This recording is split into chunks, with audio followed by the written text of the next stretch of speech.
இந்த தை மாதம் 5 கிரக சேர்க்கை இருக்கு. இந்த 5 கிரக சேர்க்கை ரொம்ப ரேர் பீஸ், எப்பயாவது ஒரு வாட்டி தான் திடீர்னு நடக்கும். இந்த 5 கிரக சேர்க்கையால் உங்கள் யாருடைய லைஃப்ல எல்லாம் சேஞ்சஸ் ஏற்படும். அந்த சேஞ்சஸ் எப்படி இருக்கப்போ அப்போ இந்த 5 கிரக சேர்க்கையால் வாழ்க்கையில் என்ன மாற்றங்கள் முன்னேற்றங்கள் ஏற்பட போகுது தனித்தனியாக சொல்லியிருக்கிறேன். இந்த வீடியோவை ஸ்கிப் பண்ணாமல் பாருங்கள், நல்ல பலனுள்ளதாக இருக்கும்.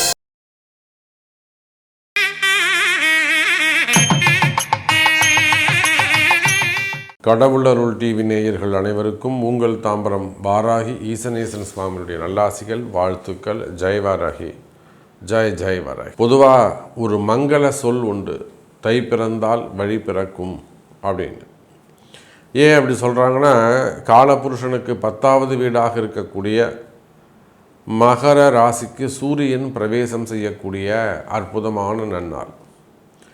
கர்மாதிபதி சனி பகவான் தலையெழுத்து ஒரு இந்த பூமியில் ஒரு உயிரினம் பிறக்குதுன்னா அது ஆணோ பெண்ணோ அல்லது குழந்தையோ வாலிப பருவமோ எதுவாக இருந்தாலும் அவனுடைய கர்மா என்ன, அவனுடைய பாவத்துவம் என்ன, அவன் என்ன அனுபவிக்கணும், எதுக்காக பிறந்திருக்கிறான் அப்படின்னு தீர்மானிக்கக்கூடியவர் சனி பகவான்.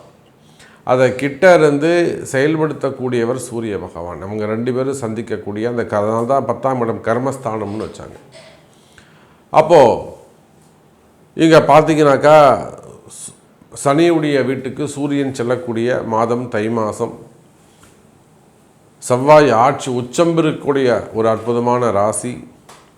அப்படியாக இந்த மாதம் தை மாதம் நல்லபடியாக பிறந்திருக்கு, புது வருஷம் பிறந்திருக்கு. இந்த புது வருஷம் பிறந்ததோடு மட்டும் இல்லாமல் இந்த தை மாதத்தில் 2-3 நல்ல விஷயங்கள் நடக்குது. இந்த தை மாத ராசி பலனை நம்ம எப்படி பார்க்க போகிறோம், எப்படி கணிக்க போகிறோம்னாக்கா, தை மாதம் 5, 6, 7 3 நாட்கள், ஆங்கில தேதி 19, 20, 21. இந்த 3 நாட்களும் தை மாதம் 5, 6, 7 இந்த 3 நாட்களும் 5 கிரக சேர்க்கை நடைபெறுகிறது. அப்போ இந்த தை மாதம் இந்த 3 தேதியில் பிறக்கக்கூடிய குழந்தைகள் அற்புதமாக இருக்கும், யோகமாக இருக்கும். யாரெல்லாம் டெலிவரி வச்சுருக்கிறாங்களோ அவங்க ஒரு 2 தேதியை முன்ன பின்ன கூட சேர்ந்து வச்சுக்கலாம். ஏன்னா செவ்வாய் உச்சம் அஸ்தங்கமாயிட்டார், அது வேற ஒரு விஷயம். செவ்வாய் உச்சம் பெற்று அஸ்தங்கமாக இருக்கிறார். 5 கிரக சேர்க்கை இந்த தை மாதத்தில் 5 கிரக சேர்க்கை நிகழுது 3 நாட்கள். அதன் பிறகு 4 கிரக சேர்க்கையாகவே தை மாதம் முழுவதும் ஓடுது. செவ்வாய் சூரியன் சுக்கிரன் புதன். அப்போ இந்த தை மாதம் முழுவதுமே 4 கிரக சேர்க்கை அதிசிறப்பாக இருக்குது. இதில் 2 விஷயம், ஒன்று சூரியன் இருப்பது, இன்னொன்று செவ்வாய் உச்சம் பெறுவது. அப்போ இந்த தை மாதத்தை பொறுத்த வரையிலும் பல அதிசயங்கள் உங்கள் வாழ்க்கையில் நீங்கள் எதிர்பார்க்கக்கூடிய பல அதிசயங்கள், அல்லது நீங்கள் ரொம்ப பிரம்ம பிரயத்தனம் பண்ணுறீங்க, ஒரு வறுமையில் இருக்கிறீங்க, ஒரு கஷ்டத்தில் இருக்கிறீங்க, ஒரு நெருக்கடியில் இருக்கிறீங்க, ஒரு காம்ப்ளிகேட்டடான ஒரு சுச்சுவேஷனில் இருக்கீங்க, அல்லது ஏதோ ஒரு குடும்ப சூழ்நிலை, பசங்களை பற்றிய கவலைகளாக இருக்கலாம், பிள்ளைங்க சொல்கிற வச்சு கேட்காததாக இருக்கலாம், ஏதோ ஒரு காம்ப்ளிகேட்டட் ஒரு பிஸ்னஸாக இருக்கலாம், ஒரு லோனாக இருக்கலாம், சம்திங் ராங். அப்போ அந்த மாதிரி ஒரு காம்ப்ளிகேட்டடான ஒரு மனக்குழப்பம் அல்லது ஒரு கடுமையான சுச்சுவேஷனில் கால சூழ்நிலையில் இருக்கக்கூடிய உங்களுக்கு இந்த தை மாதம் ஒரு மிகப்பெரிய அதிசயமாக அமையப்போகிறது. ஏன்னா இந்த 4 கிரக சேர்க்கை 5 கிரக சேர்க்கையெல்லாம் டோட்டலாக உங்களை சேஞ்ச் பண்ணி கொடுத்துரும் லைஃப்பை. அப்போ நீங்கள் எந்த மாதிரி வழிபாடுகள் செய்யலாம்? வீரபத்திரர் வழிபாடு செய்யலாம். உங்கள் ஊருக்கு அருகாமையில் வீரபத்திரர் ஆலயங்கள் இருக்குமே. ஆனால் வீரபத்திரர் ரொம்ப ரேர். ஏதோ ஒரு சில ஆலயங்களில் தான் வீரபத்திரர் சன்னதி இருக்கும். இப்போ கூட நான் நியர்பையாக ஏதோ ஒரு கோவிலுக்கு போயிட்டு வந்தேன். சங்கரன் கோவில் பக்கத்தில் கரியவளம்பேட்டைன்னு ஒரு ஊருன்னு நினைக்கிறேன், ஐ திங்க். அங்கே அந்த வீரபத்திர சன்னதி வாசல்லே இருக்குது. சங்கரன் கோவிலே கூட வீரபத்திர சன்னதி இருக்குதுன்னு நினைக்கிறேன். அப்போது இந்த தை மாதம் பொதுவாக மிகப்பெரிய ஒரு நெருக்கடியில் இருக்கிறீங்க, ஒரு கஷ்டத்தில் இருக்கிறீங்கன்னா நீங்கள் வணங்க வேண்டிய தெய்வம், அதிர்ஷ்டமான தெய்வம் வீரபத்திர சாமி. அப்போ நிச்சயமாக உங்கள் அனைவருடைய வாழ்விலும் மிகப்பெரிய நல்ல மாற்றங்கள் காத்திருக்குது. உங்கள் அனைவருடைய வாழ்க்கையில் நீங்கள் வேர்ல்டு வைடு எங்கே இருந்தாலும் சரி தான், நீங்கள் எந்த சுச்சுவேஷன்ஸ் இல்லை எந்த மாதிரியான பொசிஷனில் இருந்தாலும் சரி தான், உங்களுக்கு என்ன நீடு, டிஃப்ரெண்ட்டான நீட்ஸ் இருக்கும், டிஃப்ரெண்ட்டான ஒப்பீனியன்ஸ் இருக்கும். ஸோ உங்களுடைய தேவைகள் எதுவாக இருந்தாலும் கவலை வேண்டாம் அன்பு பக்தர்களே. இந்த தை பிறந்துடுச்சு, இனிமேல் உங்கள் வாழ்க்கைக்கு நல்ல காலம் பிறக்க போகுது. தை எப்படி தை பிறந்தா வழி பிறக்கும்னு சொல்கிறாங்களோ அதே போல் உங்கள் வாழ்க்கைக்கு நல்ல காலம் பிறக்க போகுது. வாருங்கள், உங்கள் ராசிக்கு என்ன நடக்குதுன்னு பார்க்கலாம். அன்பார்ந்த துலாம் ராசி அன்பர்கள், அற்புதமான கால நேரம். துலாம் ராசியை பொறுத்தவரையிலும் இந்த பிறந்திருக்கக்கூடிய புது வருஷம் தை மாதம். தை மாதம்னாலே ஜீவராசிகள் எல்லாருக்கும் கண்ணுக்கு தெரியாமல் இருக்கக்கூடிய சின்ன சின்ன உயிரினங்கள், வைரஸ். ஆமாம், வைரஸ்னால் தான் நமக்கு புரியும், இங்கிலீஷில் சொன்னால் தான் புரியும், அணுக்கள்லாம் சொன்னால் புரியாது. விவசாயத்துக்கு தேவையான சின்ன சின்ன வைரஸ், அணுக்கள், பூச்சிகள், அந்த மாதிரி சின்ன சின்ன உயிரினங்கள், கண்ணுக்கு தெரியாத உயிரினங்கள்லேருந்து கண்ணுக்கு தெரியக்கூடிய மரம் செடி கொண்ட உயிரினங்கள்லேருந்து, அசையா பொருட்கள்லேருந்து, நீர்நிலைகளிலிருந்து, மானிட ஜென்மங்கள் வரை துலாம் ராசி என்பர்களே இந்த தை மாதம் சிறப்பாக உள்ளது. அதில் நான் ஒரு விஷயம் சொல்லியிருந்தேன், இந்த 5 கிரக சேர்க்கை உள்ளது அப்படின்னு. அது இன்னும் கூடுதல் சப்போர்ட்டாக உங்களுக்கு அமையும். காரணம் என்னன்னு கேட்டிங்கனாக்கா, 4ஆம் இடத்தில் நடக்கக்கூடிய கிரக சேர்க்கை. 4ஆம் இடம் என்பது என்ன? ஒரு குடும்பம், எல்லாரும் சேர்ந்து வசிக்கக்கூடிய இடத்துக்கு பேர் தான் வீடு. இடம்ங்கிறது செவ்வாய். அங்கே ஒரு காலி வெற்றிடமாக இருக்குது, வீடு கட்டிட்டீங்க, அந்த வீடு காலியாக இருக்குங்க, அங்கே யாரும் குடும்பம் பண்ணல, அது செவ்வாய். வெறும் இடமா இருந்தால் அது செவ்வாய். 4 பேர் குடியிருக்கிறாங்க, ஒரு குடும்பம் பண்ணுறாங்கன்னா அது சுக்கிரன், 4ஆம் இடம்னு ஆகிடும். அதில் என்ன வசதி வாய்ப்பு? மாடி வீட்டில் இருக்கிறாங்க, லிஃப்ட்டு வச்சுருக்கிறாங்க, டிவி வச்சுருக்கிறாங்க, அந்த வீட்டில் ஃப்ரிட்ஜு வச்சுருக்கிறாங்க, கிரைண்டர் வச்சுருக்கிறாங்க, சோஃபா செட் போட்டுருக்குறாங்க, சூப்பராக இன்டீரியர். இதெல்லாம் சுக்கிரன் 4ஆம் இடம்னு அர்த்தம், சுகஸ்தானம்னு அர்த்தம். அப்போ அப்படி பார்க்கின்ற பொழுது துலாம் ராசி என்பர்களே சுகபோகங்கள் அதிகரிக்கும். வீட்டுக்கு தேவையான அந்த வசதி வாய்ப்புகள் எல்லாம், தேவைகள் எல்லாம் பூர்த்தியாகும். ஒரு வீடு கட்டுறதா இருக்கலாம், வீடு வாங்கிறதா இருக்கலாம், இன்டீரியராக இருக்கலாம், தள்ளி தள்ளி போகக்கூடிய விஷயங்களாக இருக்கலாம். புரியுதுங்களா? தள்ளி போகக்கூடிய விஷயங்களாக இருக்கலாம், தடைபடக்கூடிய விஷயங்கள். வீடு கட்ட ஆரம்பித்த சமயம் ரொம்ப நாள் அது தள்ளி போகுது. அல்லது ஒரு வீட்டுக்கு குடி போயிருப்பீங்க, உள்ளே போனதுக்கப்புறம் ஒரு பெட்டராக ஃபீல் பண்ண மாட்டீங்க, ரொம்ப ஒரு லோலியாக ஃபீல் பண்ணுறது, அல்லது சம்திங் ஏதோ ராங் இருக்குது, ஒரு ஒரு ஒரு கெட்ட சக்தி இருக்குங்கிற மாதிரி ஒரு ஃபீல் பண்ணுறது. இது எல்லாத்துக்குமே இந்த 4ஆம் பாவம் கெட்டு போகிறது தான் காரணம். அப்போ அந்த மாதிரி இருக்கக்கூடிய விஷயங்கள். அதே போல் மெயினாக துலாம் ராசி என்பர்களே நன்மைகள் நடக்கக்கூடிய மாதம். நான் நினைக்கிறது ஒன்று, நடக்கிறது ஒன்றா இருக்குதுங்க சாமி. நான் வேறு மாதிரி ஒரு ரிசல்ட்டு இருக்கும்னு நினச்சிட்டு நிறைய இன்வெஸ்ட் பண்ணேன், நிறைய அதுக்காக முயற்சி செய்ய தான் உழைச்சேன். பட் நாம் எதிர்பார்த்த ரிசல்ட் அங்கே வரல, ஒரு ஆப்போசிட்டாக அகெயின்ஸ்டான ரிசல்ட்டு தான் சேருது. இல்லைனா எல்லாம் கை கூடி வர மாதிரி இருக்குது, பட் நிறைய அது மிஸ் ஆகுது. இப்படியெல்லாம் சொல்லக்கூடிய எனதருமை துலாம் ராசி அன்பர்களே, விடுபட்ட விஷயங்கள், கைகூடாத காரியங்கள் எல்லாம் கூட கைகூடும். எப்படி சொல்கிறீங்க சாமி? எங்களுக்கு ஆறுதலுக்காக சொல்லாதீங்க ப்ளீஸ். எல்லாரும் அப்படி தான் சொல்கிறாங்க. வேர்ல்டு வைடு நிறைய கிளைண்ட்ஸு. நீங்கள் ஒருத்தர் தான் சாமி ப்ராக்டிக்கலாக எனக்கு சொல்கிறீங்க, நடக்கிறத மட்டும்தான் நீங்கள் சொல்கிறீங்க. இப்படி தாண்டா இருக்கும் உனக்குன்னு அழகாக சொல்கிறீங்க, திட்டி சொல்கிறீங்க. மற்றவங்க எல்லாருமே என்ன பண்ணிடுறாங்க? புகழ்ந்து பேசிடுறாங்க. ஆஹான் இருக்கும், ஓஹோன் இருக்கும், சூப்பராக இருக்குங்கிறாங்க சார். அது தேவையே இல்லை. துலாம் ராசி அன்பர்களே, இந்த மாதத்தில் நடக்கக்கூடிய அந்த 5 கிரக சேர்க்கை 4ஆம் இடத்துல சுகஸ்தானத்தில் நிகழுது. பொதுவாகவே துலாம் ராசி அன்பர்களுக்கு சனி பகவான் சுபராக மாறிவிடுகிறார். 4, 5 கூடையவர்.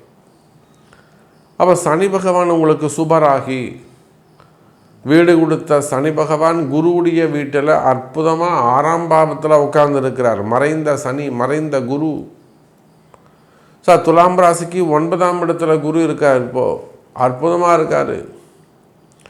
அதோடு மட்டுமல்ல, இந்த 4ஆம் பாவத்தில் நடக்கக்கூடிய அந்த 5 கிரக சேர்க்கை, ராசிநாதன் சொல்லக்கூடிய சுக்கிரன், 1 8 கூடிய சுக்கிரன், 2 7 கூடிய செவ்வாய், 10 கூடிய சந்திரன், 11 கூடிய சூரியன், அதோடு மட்டுமல்ல 9 12 கூடிய புதன். பாருங்கள், அப்போ ஆல்மோஸ்ட் எல்லாரும் வந்துட்டாங்க. குருவுடைய சனியுடைய வீடு மட்டும்தான் அங்கே மிஸ்ஸிங். அப்போ சனியுடைய வீட்டில் தான் அது நடக்குது. அப்போ குரு மட்டும்தான் மிஸ்ஸிங் அங்கே. அப்போது இந்த 5 கிரகங்களில் 9 12 வீடுகளில் 9 வீடுகள் இந்த தை மாதம் உங்களுக்கு வேலை செய்ய போகுது. அப்போ ஜோதிடத்தை நம்ம எப்படி பார்க்கணும்னு புரிஞ்சுக்கோங்க. ஜோதிடத்தை இந்த மாதிரி பார்த்தா மட்டும்தான் அதில் உள்ள ரகசியங்களை தெரிஞ்சுக்க முடியும். ஜோதிடத்தை இந்த மாதிரி டீப்பாக புரிஞ்சுட்டு பார்த்தா தான் உங்களுக்கு பதில் சொல்லவே முடியும். சும்மா சுக்கிரன் அங்கே இருக்கார், குரு இங்கே இருக்காருன்னு சொன்னால் உங்களுக்கு போராது. எடுத்து உதாரணத்தோடு சொல்லி உங்கள் பிரச்சனைக்கு முடிவு கொண்டு வரணும். நல்லது நடக்க வைக்கணும், ஜெயிக்க வைக்கணும். அதுதான் முக்கியம், அதுதான் குருவுடைய வேலை. அப்படி பார்க்கின்ற பொழுது துலாம் ராசி அன்பர்களே, ஜெயிக்கக்கூடிய மாதம். நிகழக்கூடிய இந்த 5 கிரக சேர்க்கை ஆனந்தமயமான ஒரு நல்ல ஒரு மகிழ்ச்சி, ஆனந்தத்தை உங்களுக்கு வாழ்க்கையில் ஏற்படுத்தும். ஒரு வளர்ச்சியை கொடுக்கும், நல்ல முன்னேற்றத்தை கொடுக்கும். எனதருமை துலாம் ராசி அன்பர்களே, குறிப்பாக அரசியல் தலைவர்களுக்கு சிறப்பானதாக இருக்கும். அரசியல் குடும்பங்களைச் சேர்ந்தவர்களுக்கு நல்ல மாற்றத்தை ஏற்படுத்தும். புதிய பதவிகள், புதிய பொறுப்புகள் உங்களுக்கு வந்து சேரும். பணங்காசுகள் வந்து சேரும். எதிரிகளுடைய தொந்தரவுகள் இருக்குமே, ஆனால் எதிரிகள் தூள் தூளாக உடைந்து போவார்கள், பிரிந்து விடுவார்கள், விலகி போவார்கள். அதே போல் குடும்பத்தில் இருக்கக்கூடிய கஷ்ட நஷ்டங்கள் விலகும், குடும்பத்தில் நிம்மதி பிறக்கும். துலாம் ராசி அன்பர்களே, நீங்கள் உள்நாடாக இருந்தாலும் சரிதான், வெளிநாடாக இருந்தாலும் சரிதான், நிறைய எதிரிகளுடைய தொந்தரவுகள், செய்வினை கோளாறுகள், மெயினாக பிளாக் மேஜிக் சம்மந்தப்பட்ட ப்ராப்ளம், செய்வினை கோளாறுகள், அந்த மாதிரியான செய்வினை கோளாறுகள்லாம் பிரச்சனைகள் இருக்குமே, ஆனால் அவையெல்லாம் கூட விலகி வாழ்க்கையில் நல்ல முன்னேற்றங்கள் ஏற்படும். கவலை வேண்டாம் எனதருமை துலாம் ராசி அன்பர்களே.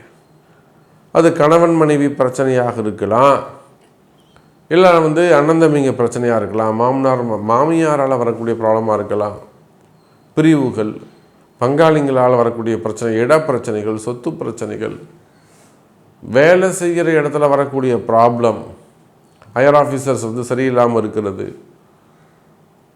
அல்லது வேலை தொழில் செய்கிற இடத்துல வரக்கூடிய பிரச்சனைகள், கம்பெனியில் வரக்கூடிய ப்ராப்ளம், நிறைய இடதோஷங்கள். நான் எப்பொழுதுமே அந்த இடதோஷங்களை குறிப்பிட்டு சொல்வது உண்டு. நிறைய பிரச்சனைகளுக்கு அந்த இடதோஷம்தான் ப்ராப்ளமாக இருக்குது. ஆனால் அது யாருமே கண்டுக்கிறதே இல்லை. நிறைய இடங்களில் நான் பார்த்துட்டேன். ஒரு பெரிய பெரிய வீடுகள்லாம் கூட நம்ம இப்போ கூட ஒரு லெதர் ஃபேக்ட்ரி வச்சு நடத்துகிறாங்க. அவங்க லெதர் எக்ஸ்போர்ட் இம்போர்ட் பண்ணுறாங்க. எல்லாமே டேனரிலேருந்து எல்லாமே வச்சுருக்காங்க. எக்ஸ்போர்ட் வரலும் எல்லாமே அவங்களுக்கு தேவையானதெல்லாம் அவங்களே செஞ்சுக்கிறாங்க. அப்போது அவங்க வீடு கட்டி 20 வருஷமாகுது. திடீர்னு இப்போ தான் பிரச்சனை வருது. பொண்ணுக்கு பையனுக்கு யாருமே திருமண வாழ்க்கை அவங்க நிலைக்க மாட்டேங்குது, நிற்கலை. 2 பக்கமும் பிஸ்னஸ் மட்டும் நல்லா இருக்குது, திடீர்னு பார்ட்னர்ஸ்குள்ள ப்ராப்ளம். இது எல்லாமே அந்த இடதோஷத்தை குறிக்கும். ஸோ எனதருமை துலாம் ராசி என்பர்களை, இந்த இடதோஷத்தை விளக்குங்கள். 5 கிரக சேர்க்கை உங்களை இந்த மாதம் வாழ வைக்கும் துலாம் ராசி அன்பர்களே. அப்போது அதே போலத்தான் திருமண யோகங்கள். இந்த தை மாதம் பொதுவாக கல்யாணத்துக்கு என்னங்க வேணும்? தை பிறக்கணுங்க, உத்தராயண காலம் வரணும், உத்தராயண காலம்தான் மனித சடங்குகள் எல்லாம் செய்வதற்கான உகந்த காது குத்துறது, கல்யாணம் பண்ணுறது, கிரகப்பிரவேசம் பண்ணுறது, சீமந்தம் பண்ணுறது, 60ஆம் கல்யாணம், 70ஆம் கல்யாணம், பூணல் போடுறது, உபநயனங்கள் செய்வது எல்லாமே உத்தராயணம் தான். அப்போது தேவர்களுக்கு பூஜை செய்யக்கூடிய காலம் தட்சிணாயன காலம். மனிதர்களுடைய வைபவங்கள், சடங்குகள், சம்பிரதாயங்கள் இதெல்லாம் செய்யணும்னா புண்ணிய காலம் உத்தராயண காலம். அப்போது தை பிறந்துடுச்சு, இனிமேல் கல்யாணம் கைகூடும், கவலைப்படாதீங்க. ஆண்களாக இருந்தாலும் பெண்களாக இருந்தாலும், குறிப்பாக காதலில் வரக்கூடிய ஏமாற்றங்கள், நிறைய பெண்கள் ஏமாந்துடுறாங்க. 36 வயசு 37 வயசு வரை லவ் பண்ணுறாங்க. ஆனால் அவர் 10 இன்னொரு கல்யாணம் பண்ணிட்டு போயிடுறாரு. இந்த பொம்பளை பசங்க அழுதுன்னு உட்காந்துருக்குங்க, ஏக்கத்தில் உட்காந்துருக்குங்க, என்னால் மறக்கவே முடியல அப்படின்னு உட்காந்துருக்காங்க. அப்போது அந்த மாதிரி ஏமாற்றங்கள், அதிலேருந்து நீங்கள் மீண்டு எழுந்து வருவீங்க. அதுக்கான ரெமெடிஸ் இருக்குது. உங்களாலையும் வாழ்ந்து காட்ட முடியும். நம்பிக்கையோடு இருங்க, ஏமாறக்கூடாது. அதே போல் காதல் ஏமாற்றங்களுக்கு தீர்வு கிடைக்கும், வழி இருக்குது. அதே போலத்தான் திருமண யோகங்கள் கைகூடும். முதல் திருமணம், 2வது திருமணம், தடைப்பட்ட மெயினாக செகண்ட் மேரேஜஸ், குழந்தை இல்லை. அந்த பொம்பளை பசங்களுக்கு 38 வயசு, 40 வயசு, 39 வயசு, ஒன்றும் கவலைப்படாதீங்க. செகண்ட் மேரேஜஸ் இருக்குது, நல்ல மாப்பிள்ளைங்க இருக்காங்க, கண்டிப்பாக நல்ல எதிர்காலம் அமையும். அதே போல் முதல் திருமணங்கள் நடந்தேறும், காதல் திருமணங்கள் கைகூடும். அந்த எதிர்பார்ப்பு இரண்டுமே வந்து சேரும். அப்போ திருமண வாழ்க்கையில் வரக்கூடிய பிரச்சனைகள், கணவன் மனைவி பிரச்சனையாக இருக்கலாம், டிவோர்ஸ் கேஸாக இருக்கலாம், போலீஸ் கேஸாக இருக்கலாம், பஞ்சாயத்தாக இருக்கலாம், மன வேறுபாடுகளாக இருக்கலாம். ஸோ அந்த மாதிரி டிஃப்ரெண்ட் ஒப்பீனியன்ஸ்.